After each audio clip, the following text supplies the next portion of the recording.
Hey everyone, my name is Chelsea. Welcome to Little Mountain Ranch. Welcome to my kitchen. I am very happy to have you here with me today.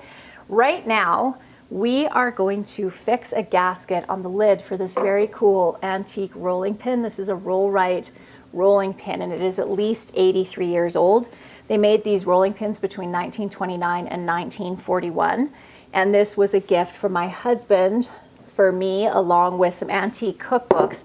If you caught my last video, I shared in detail about the antique cookbooks that he got for me that I absolutely love.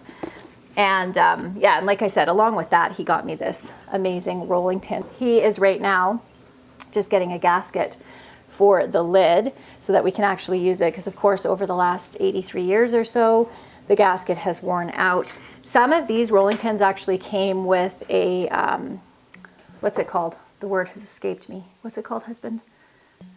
A cork. That's what it is. A cork in the end of these, but some of them were also made with a lid like this one. So this one, we actually have the original insert for this one, which is amazing. As you can see here, and we can see in this picture that this one didn't have a cork, but if you do look these up online, some of them did. So maybe that was an earlier design of them. But either way, I'm really excited to try this out. And what we're also going to do is use the recipe off of this insert, the pie crust recipe. There are also two pies, the cherry chiffon pie and a James River pie, but we'll save those ones for a future video.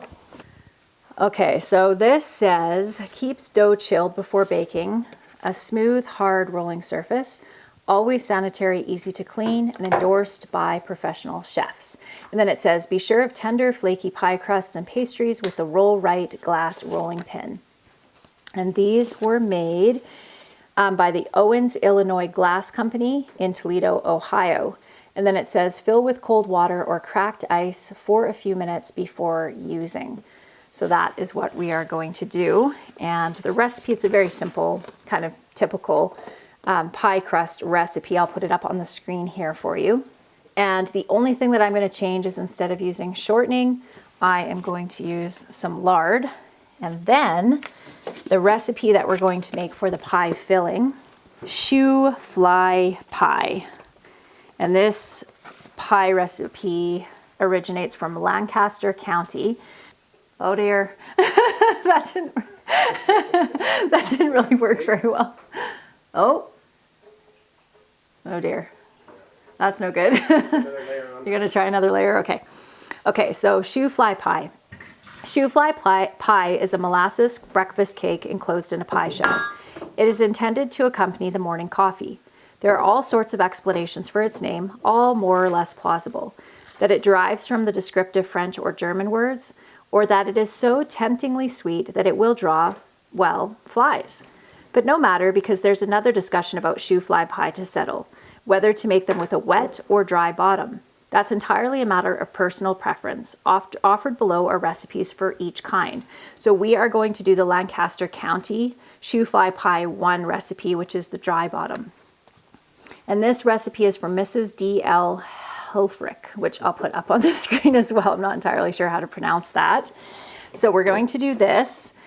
And I am looking forward to trying those recipes. I haven't even ever heard of Shoofly Pie before. It was suggested by one of you to look it up when you saw that I had this cookbook. Shoofly Pie was one of the recommendations to try, so we're gonna try that. And then one of the other ones is funny cake, but we'll save that for another day, because we are also going to make for lunch today a recipe out of this beautiful cookbook, The Art of Cooking and Serving by Sarah Field Splint. This one is probably my favorite of all of the cookbooks. And we are going to make cream of tomato soup. And what I love about these pages is that it has cream soups and then all these different kinds of cream soups that you can make. So cream of tomato, celery, onion, spinach, mushroom, and watercress. The different white sauces needed as a base. So I will also put these up on the screen for you if you would like to try them. It's easier for me to do that than it is to write all of these recipes down in the show notes, so I hope that's something that works for you. I wanted to give you guys an update on this recipe that we found, oh, there we go, that we found in this cookbook. Okay, The Art of Cooking and Serving. And this is Betty's cookbook. So we were able to tell by going through all of the different notes and all the different recipes and letters that were in the back of this cookbook that the woman's name was Betty. So this will forever be Betty's cookbook to me. And in this, we found this. And I had no idea. I had never seen a script like this before in my life. And I honestly thought it was maybe Arabic, maybe it was Farsi. I didn't know. And I kind of feel a little embarrassed about that now because many of you knew that this was something called shorthand. This is actually Greg's shorthand. And a couple of you were able to actually translate this for me. So I wanted to share with you one of those translations. This translation was sent to me by Debbie. And I will put this up on the screen for you so that you can look at it while I read this translation. Okay, the ingredients are 1 quart of strawberries, 1 quart of rhubarb, 1.5 quarts of sugar. Cut unpeeled rhubarb into 1/2 inch. Mix water into rhubarb and sugar. Heat slowly until simmering.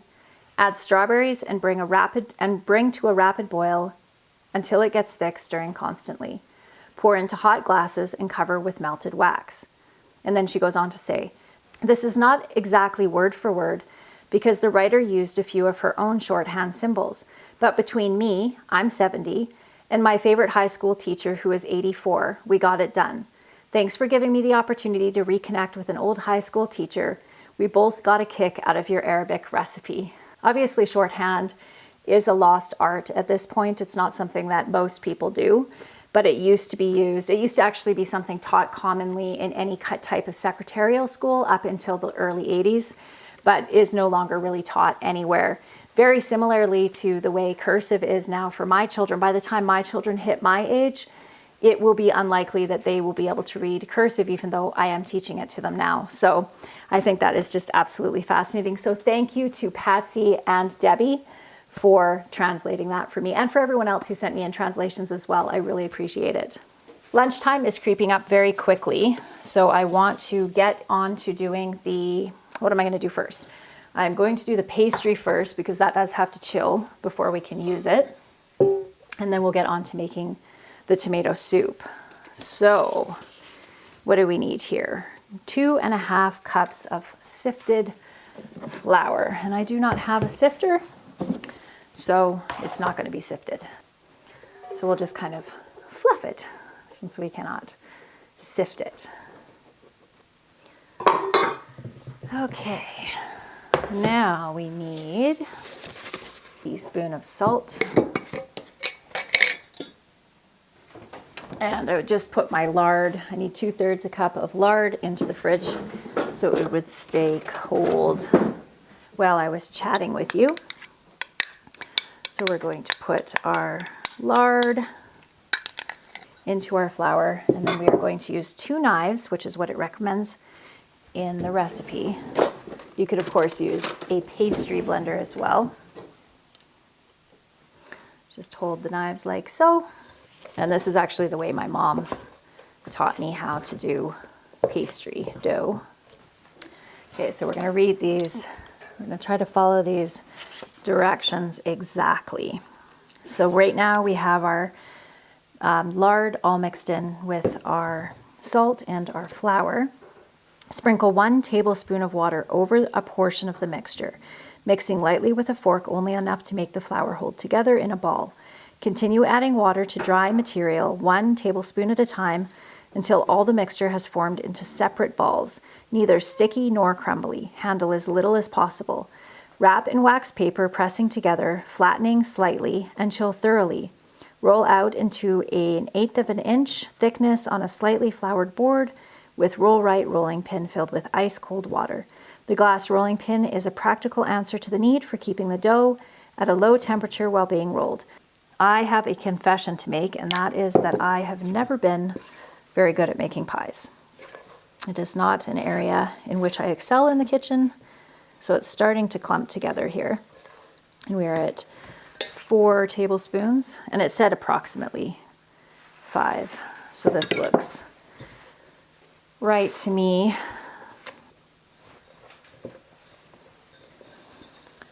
So there we go. I'm going to divide this into 2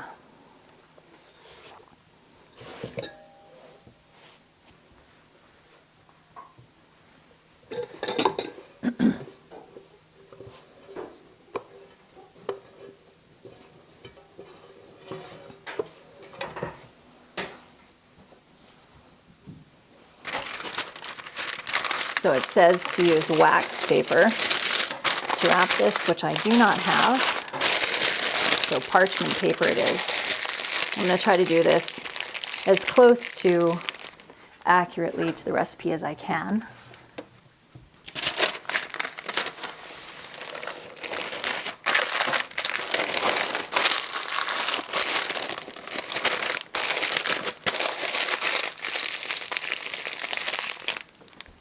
Okay, we'll let that chill in the fridge until our tomato soup is all done, and then it should be chilled enough to make the pies. I was kind of hoping to be able to do the soup with the pie for dessert for lunch today, so we'll see how that goes. Did you make it work, do you think? Yay! That's awesome. What did you end up having to do? Rubber gasket. Oh, that's good now. Perfect. So now we have a new rubber gasket that is now going to work perfectly for a rolling pin. I'm so excited to try that. Pardon me? You'll still do it up fairly snug. Yeah, I will. Okay, will do. I do have a tomato soup recipe that I use all the time in the summer, and I have done a video on it, so I will put that down in the show notes for you and up here if you'd like to check that out as well. Totally different kind of recipe than the one that we're going to do today. So let's see what we have here. So this calls for 2 cups of stewed or canned tomatoes. I love that it actually calls for canned tomatoes because that is exactly what I have. A half a cup of water, 2 teaspoons of sugar, 2 whole cloves, and I'm going to omit the cloves because we don't like cloves. Half a teaspoon of salt, 1 tablespoon of chopped onion. Cook that up for 20 minutes, strain it, and then add a 1/4 teaspoon of baking soda. Stir well and pour into the hot white sauce, which we need to make as well. So this one is a medium white sauce base, which is right here. For all of the ones that I'm kind of showing you like this, I'll try to take a picture and put them on the screen so that you can actually see them.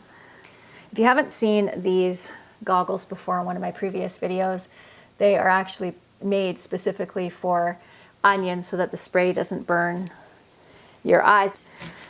Okay, let's get these onions all chopped up. I'm going to have to take you guys outside in a little bit and show you the crazy amount of snow that we have had fall since around midnight last night. It is a snowpocalypse out there, and it's been the most mild winter I ever remember having, excluding that cold snap that we had back in November. It's been almost like early spring for us. All January, all of February, except for the last week. We've had cold weather this last week, and cold, so negative 20-ish or so. And then now snow like crazy, and it's supposed to snow all day today and snow again a bit tomorrow.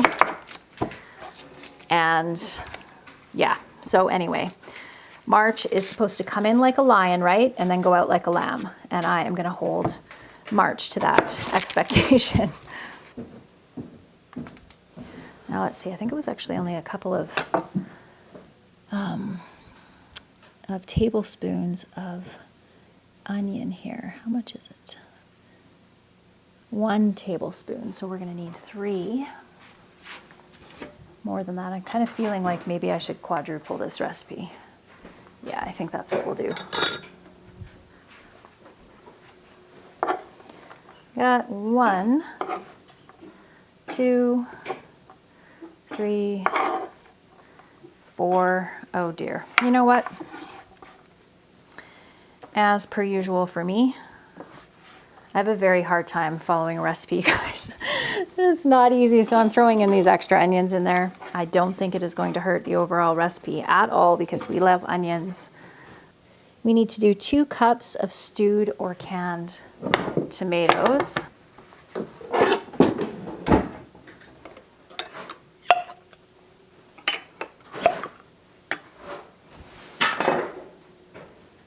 We need 8 cups for what we're doing.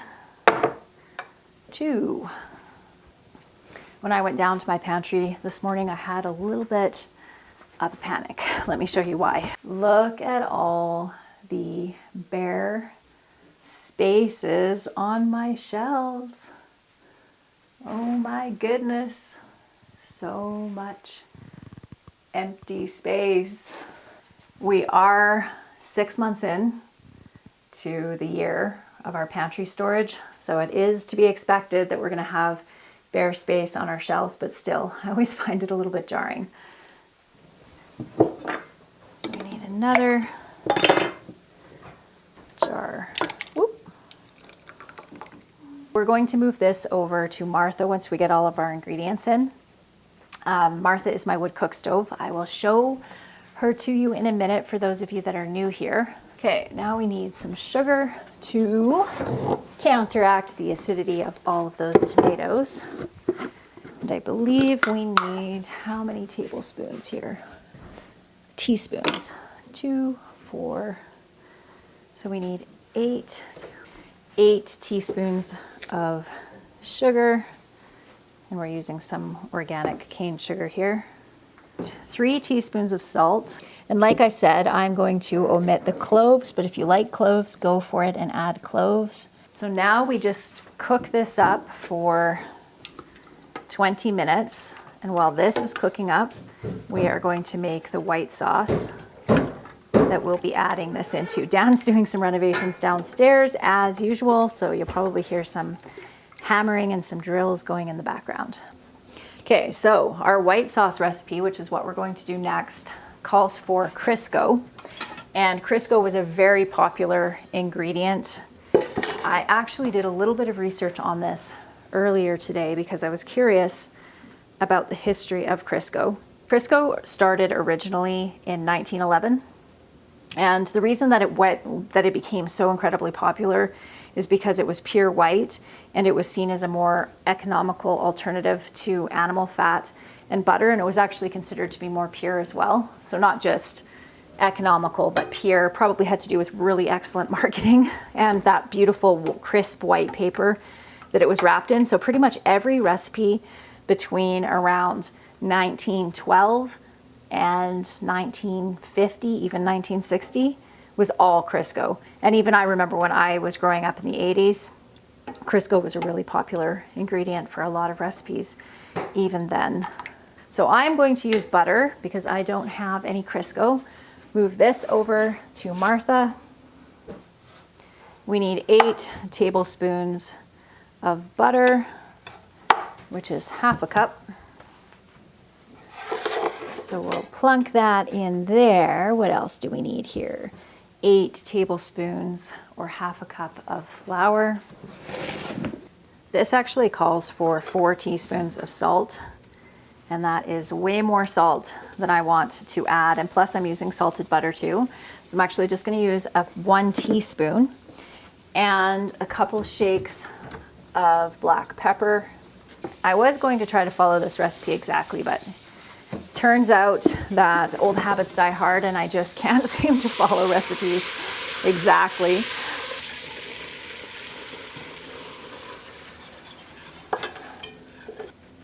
And 8 cups of milk.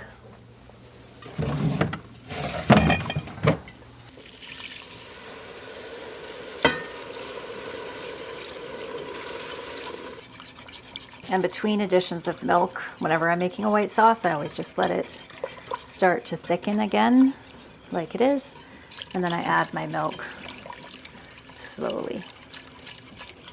And the same as my mom before me, I always add a little dash of cayenne pepper to my white sauce, along with a little pinch of mustard powder. So this is a fabulous way of making cream soups rather than buying them already pre-made with all the extra sodium and preservatives and things that are in canned store-bought soups. This is a great way to make large batches of them for relatively inexpensively. So once this has thickened up over here, I'm going to transfer this over to Martha, just to a cool spot on the stove top, so that it can stay warm until we're ready to mix the 2 soups together. So the tomato base that we've made, we'll be mixing that in with this white sauce to make our cream soup. And while the tomato base is cooking over there, we're gonna go outside and bring some radish sprouts out to my chickens, and I will show you this crazy snow that we are having.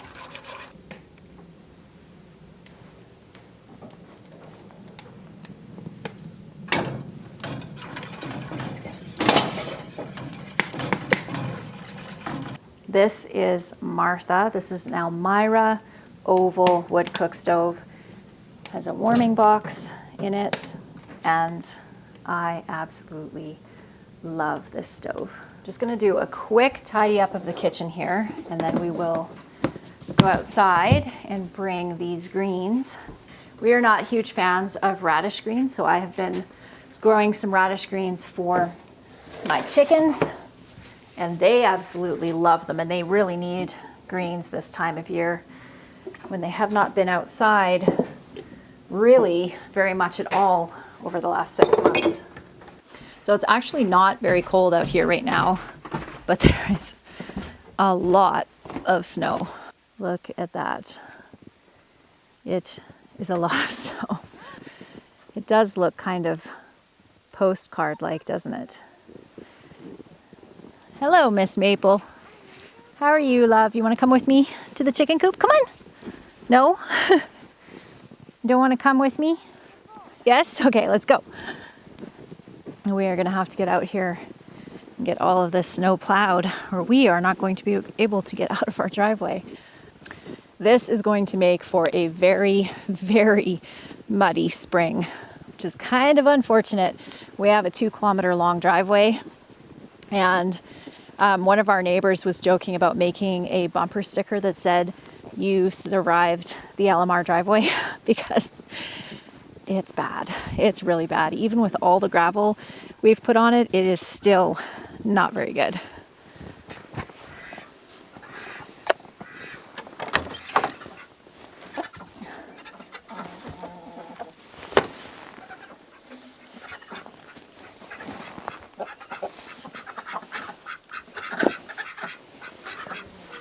Maple, are you going to eat some of those greens?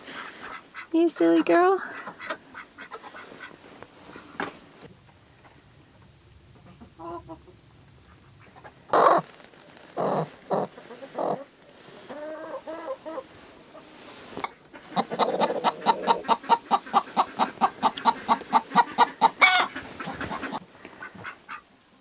Enjoy, ladies. Kind of pretty. Just really wish that this had happened more like the beginning of January instead of the end of February. But oh well, it's going to melt eventually. My white sauce is now very bubbly and very thick. Martha was getting nice and hot over here. So I'm going to add this in with our soup over here, or our tomato base. Woo, try not to burn myself while I'm at it. Ooh, I think we can probably close Martha up here. So there we go. Oh, that looks delicious. So I'm just gonna pull this off now that this is so hot and let this cool down a little bit, but it looks really good. Whew, hot, hot. Oh. My goodness. Okay, we are going to make our Shoofly pie. We have to make crumbs, 4 cups of flour, 2 cups of brown sugar. Oh my goodness, and 1 cup of shortening. We are going to use butter instead. This bowl is probably a little bit overkill. That's all right. Okay, 1 cup of butter, 2 cups of brown sugar,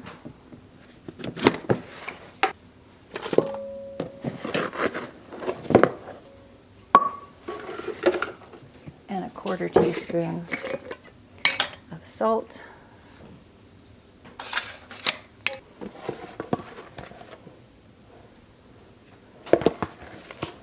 4 cups of flour. Okay, now we just mix this together here. As long as you're still working on it. Okay, so we're going to turn this into a crumb topping. And while I'm doing this, Dan is going to make some grilled cheese sandwiches to go with our cream of tomato soup. Pretty much the best combination in the world. If you have not had a grilled cheese sandwich with cream of tomato soup, please do yourself a favor and plan that, I guess if you like tomatoes, for this next week's recipes, because it is so delicious. Okay, and then I think we're going to have this for afternoon snack. Because we're having the sandwiches and the soup, it's going to be pretty filling. Okay, for this, the actual filling, it's 1.5 cups of boiling water, 1 teaspoon of baking soda, and 1 cup of molasses mixed together. That's so interesting.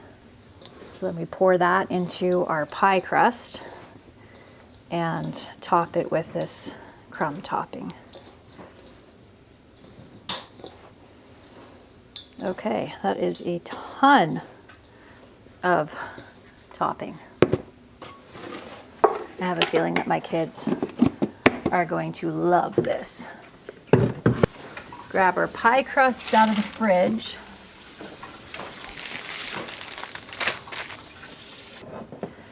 Make sure we're not leaking it all.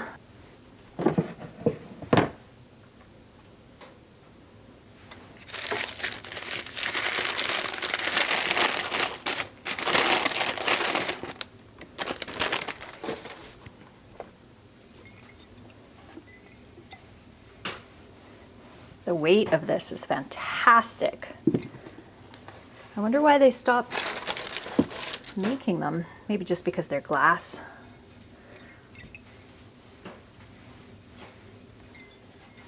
That is fabulous.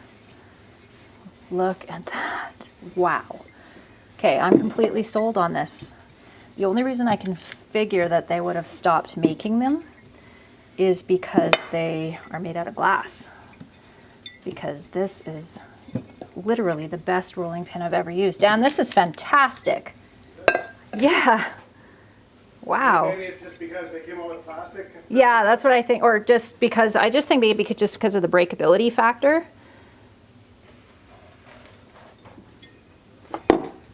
This is probably the best crust I have ever made as far as how well it's working.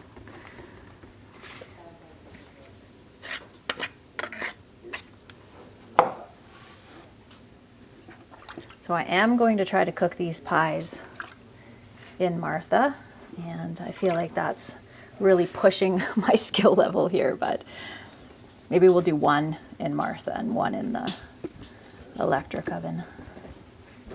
Dan, this is actually the best luck I've ever had making pie crust before. So this crust isn't quite thick enough for me to do any fancy thing around the edges, so I'm just going to use my fork. Just put a fork edge around it. Okay, this is definitely my new favorite rolling pin. It's fantastic. I am going to have to store it in my bedroom though, because it will not last in my kitchen. So there we go, pie crust number 1.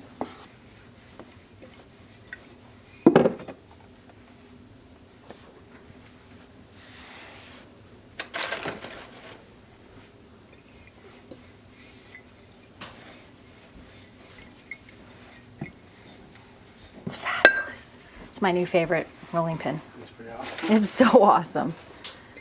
It is like, because it has a lot of weight because of the water, you don't have to push or anything. It's cool, eh? Yeah, it's fabulous. I am 100% sold on this rolling pin. You can buy the patent and start it up. Yeah, no kidding. Yeah, if anybody out there wants to start up the... Okay, so I rolled this one a little bit too thin. Oh, for heaven's sake. You want me... Yes, if you can, grilled cheese? yeah, make some grilled cheeses. Martha's probably warm enough if you want to do it on her, but I've got 2 pots on it.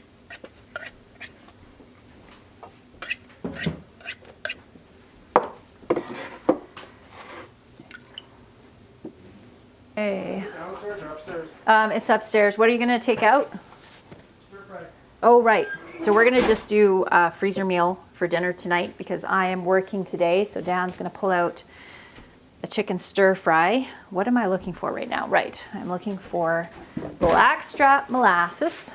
Okay, so we need 1.5 cups of boiling water, 1 teaspoon of baking soda, 1 cup of molasses. So we're going to add our molasses. Do you see my cup measure around here? I literally cannot imagine what this tastes like. All of these flavors together are not something that I have ever had before. So please do tell me if Shoofly Pie is something that you have had before, because I'm very curious to see how popular this is in other parts of the world. Obviously, in the Pennsylvania area of the United States is probably where it is most commonly found. I did this in the wrong order, and I have a feeling that the order of this is actually important. So 1 teaspoon of baking soda into here. What it was. Okay, so now we're gonna go 1 and 1/2. And mix in our molasses. This is the oddest pie filling. Not that I'm an expert at pies, like I mentioned earlier. This is kind of sizzly, can you see that? So mixing these together, wow, it's super, super foamy. Aha, I'm starting to understand now how this could be a pie filling. So now we're gonna take this. We are going to divide it between our 2 pies. It smells interesting. It does, it smells interesting. Okay, and now I'm gonna take our crumb topping and thickly cover our pie with it. Have you ever had anything like this before? Mm-mm. I can't even imagine what it's like when it's done. I know, me neither. Is it solidify in the middle? Yeah. Like, so it's kind of like a butter tart? Is it pretty sweet? Yeah, maybe. Yeah, there's a lot of sugar in it. Actually, you know, there is no sugar in the filling in that part. This part is sugar. This part is brown sugar. But the inside, I mean, it's molasses, which is technically sugar. But yeah, I cannot for the life of me fathom what this is going to taste like. And I don't know how I'm going to fit all of this topping on here.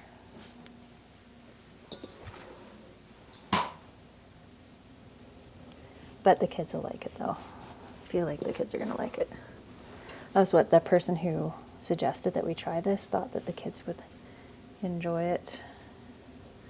So we're going to try one of these in Martha and one in the regular oven or the electric oven. Okay, so I think we'll put this big one in here.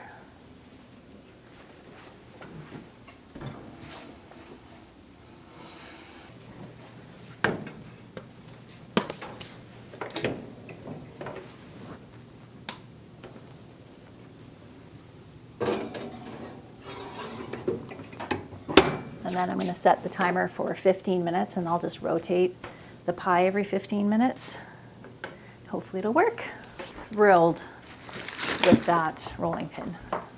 It's the best rolling pin I've ever used. For pie crust anyway, it's fabulous. I think it would work really well for biscuits, like for rolling out biscuits too. That soup is delicious. It's really, really good. Kind of It's a cream of tomato. was that Out out of the of the, Pennsylvania one? no, not the Pennsylvania one. It was out of this one. The Art of Cooking and Serving. Oh, it's a really old It's a really old one, So yeah. old. It's Betty's cookbook. Thanks, Betty. Thanks, Betty. Yeah, this soup is absolutely delicious. I think what I'm going to do, because it has some texture to it, which is fine if you don't mind a bit of texture. But I am going to make it nice and smooth and actually run it through my blender.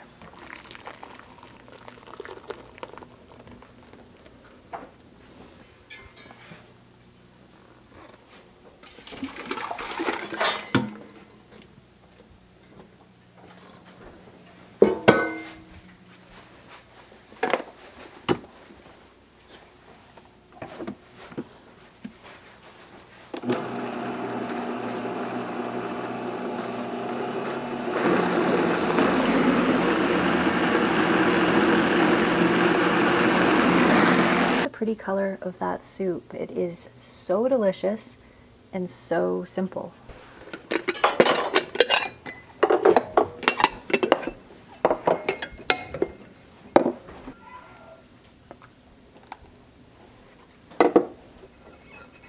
I'm very curious about the Shoofly Pie. I don't know why, I just can't imagine that it tastes good, but it's like a famous pie, so. It's got such a good name. Yeah, it does. It's the best name. Shoofly Pie. Okay, we are back here. So this was the one that we cooked in Martha, and this is the one that we cooked in our regular stove. So let's cut into these pies. This crust is super flaky, really good. As you can see, I tried a little piece of it over there. It's the best pie crust I have ever made. So guys, you have to tell me what you think. Tastes like molasses. Tastes like molasses? It tastes like a bit sweeter. They taste like sweet molasses, which is a bit like that.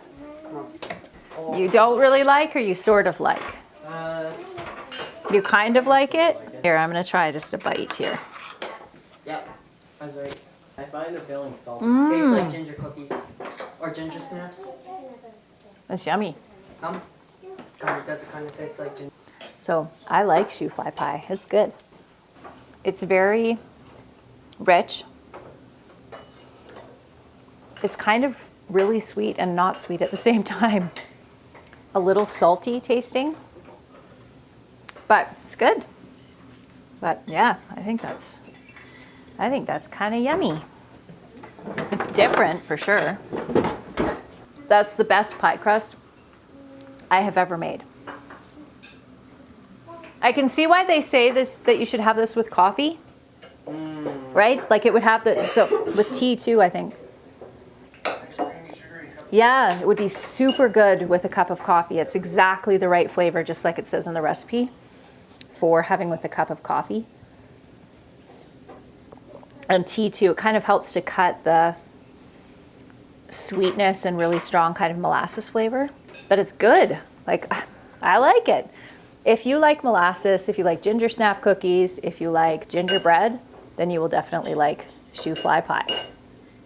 All right, everyone, that is it for us today. I hope you enjoyed today's video, and I look forward to seeing you next time. Bye.